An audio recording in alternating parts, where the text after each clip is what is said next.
নির্যাতনটা হচ্ছে ভারতে। ভারতের এক একটা মসজিদ তারা ভাঙতেছে এখন। এটা এটা এটা একটা লক্ষণ। আস্তে আস্তে ওর মানচিত্র মসজিদের মতোই ভেঙে খান খান হয়ে যাবে ইনশাআল্লাহ। এরা যেমন অখণ্ড ভারত চায়, আমরা অখণ্ড ভারতই চাই। আমরা চাই অখণ্ড ভারত হবে কালিমা লা ইলাহা ইল্লাল্লাহ মুহাম্মাদুর রাসূলুল্লাহ। আপনারা তো মনে করেন যে ভারত আমাদেরকে ঘিরে রাখছে, তাই না? আসলে ভারতকে আমরা ঘিরে রাখছি।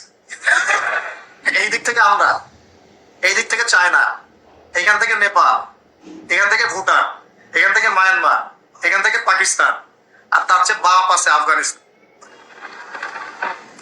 আফগানিস্তান ওদের সাথে কেউ পারছে এই পর্যন্ত?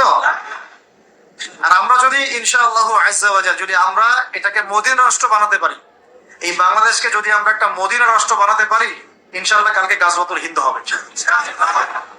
ওটার জন্য রেডি আমরা।